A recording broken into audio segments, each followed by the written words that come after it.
ಮಾಜಿ ಪ್ರಧಾನಿ ಮನಮೋಹನ್ ಸಿಂಗ್ ಅವರು ನಿಧನವಾದ ಸಂಗತಿ ತಿಳಿದ ತಕ್ಷಣ ದಿಗ್ಭ್ರಮೆ ಆಯಿತು. ನಾನು ಅವರ ಜೊತೆಯಲ್ಲಿ ಭಾರತ ಸರ್ಕಾರದಲ್ಲಿ ರಸ್ತೆ, ರೈಲ್ವೆ, MSMEಯಲ್ಲಿ ಸಚಿವನಾಗಿ 10 ವರ್ಷ ಕೆಲಸ ಮಾಡಿದೆ. ಅವರ ಮಾರ್ಗದರ್ಶನದಲ್ಲಿ ಅತ್ಯುತ್ತಮವಾದ ಸೇವೆ ಮಾಡುವ ಅವಕಾಶವನ್ನು ಸಿಕ್ಕಿತು.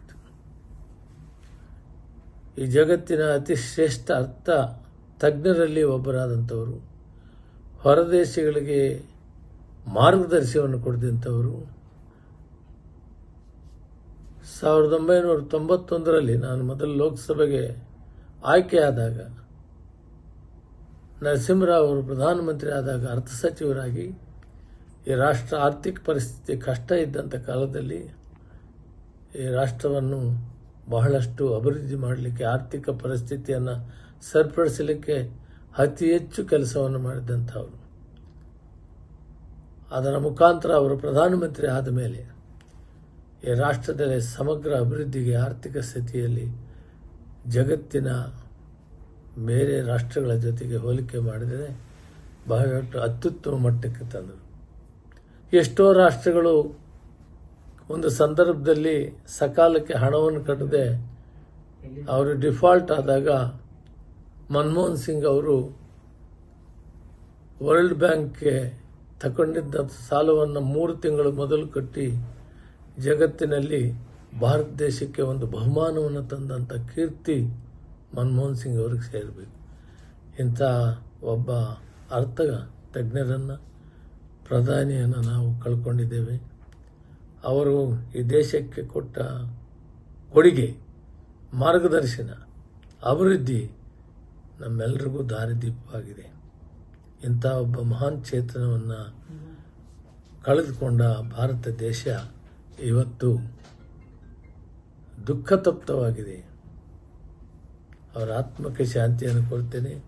ಅವರ ಕುಟುಂಬ ಮತ್ತು ಅವರ ಅನುಯಾಯಿಗಳಿಗೆ ಈ ದುಃಖವನ್ನು ಭರಿಸುವ ಶಕ್ತಿ ಭಗವಂತ ಕೊಡಲಿ ಅಂತ ದೇವರನ್ನ ಪ್ರಾರ್ಥನೆ ಮಾಡ್ತೇನೆ. ನಿಮ್ಮ ಅವರ ಒಡನಾಟ ಹೇಗಿತ್ತು ಸರ್? ಅವರು ಪ್ರಧಾನಿಯಾಗಿದ್ದಾಗ ಎಲ್ಲ ಕೆಲಸಗಳಿಗೂ ಕೂಡ ನನಗೆ ಪ್ರೋತ್ಸಾಹ ಕೊಡ್ತಾ ಇದ್ರು. ಯಾವುದೇ ಒಂದು ಪ್ರಾಜೆಕ್ಟ್ ಇಂಥದ್ದು ಮಾಡಬೇಕು ಅಂದಾಗ ಒಳ್ಳೆಯದು ಮಾಡು ಅಂತ ಹೇಳ್ತಿದ್ರು, ಕರೆಕ್ಟ್ ಡೈರೆಕ್ಷನ್ಸ್ ಕೊಡ್ತಾ ಇದ್ರು, ಹೀಗೆ ಮಾಡಬೇಕು ಅಂತ ಹೇಳ್ತಿದ್ರು. ಕೆಲವು ಸಂದರ್ಭದಲ್ಲಿ ಅವರು ಕೆಲವು ಮುಖ್ಯಸ್ಥರನ್ನ, ಇಂಥವ್ರನ್ನ ಭೇಟಿಯಾಗಿ ಅದರ ಸಲಹೆಯನ್ನು ಪಡೆದು ಮಾಡುವಂತ ಹೇಳಿದಂಥ ಸಂದರ್ಭಗಳು ಇದೆ. ಎಷ್ಟಾದರೂ ಸೌಮ್ಯ ಸಭಾ, ಯಾವತ್ತೂ ಕೂಡ ಕೋಪ ಮಾಡಿಕೊಳ್ತಾ ಇರಲಿಲ್ಲ. ಏನಾದರೂ ಹೇಳಬೇಕಾದ್ರೆ ನಿಧಾನವಾಗಿ ಹೇಳ್ತಿದ್ರು, ಯೋಚನೆ ಮಾಡಿ ಅಂತ ಹೇಳ್ತಿದ್ರು. ಯಾವತ್ತೂ ಆದೇಶ ಇದೆ ಮಾಡು ಅನ್ನೋ ಮಾತನ್ನು ಹೇಳಿಲ್ಲ. ಇದು ಕೆಲಸ ಮಾಡಬಹುದು, ಇದನ್ನು ಮಾಡಿ ಅಂತ ಹೇಳ್ತಿದ್ರು. ಅವರು ಬಹಳ ಸರಳ ಸಜ್ಜನಿಕೆ ಹೆಸರಾದಂಥವರು. ಯಾವ ಮಂತ್ರಿಗಳ ಜೊತೆಯಲ್ಲಿ ಕೂಡ ಅವರು ಸೌಮ್ಯದಿಂದನೇ ಮಾತಾಡ್ತಾ ಇದ್ರು, ಪ್ರೀತಿಯಿಂದ ಮಾತಾಡ್ತಿದ್ರು, ವಾತ್ಸಲ್ಯದಿಂದ ಮಾತಾಡ್ತಿದ್ರು. ಅವರ ಮಾತು, ಅವರ ಮಾರ್ಗದರ್ಶನ ನಮಗೆ ಅದೇ ಒಂದು ಆದೇಶವಂತ ಕೆಲಸ ಮಾಡ್ತಾ ಇದ್ವಿ.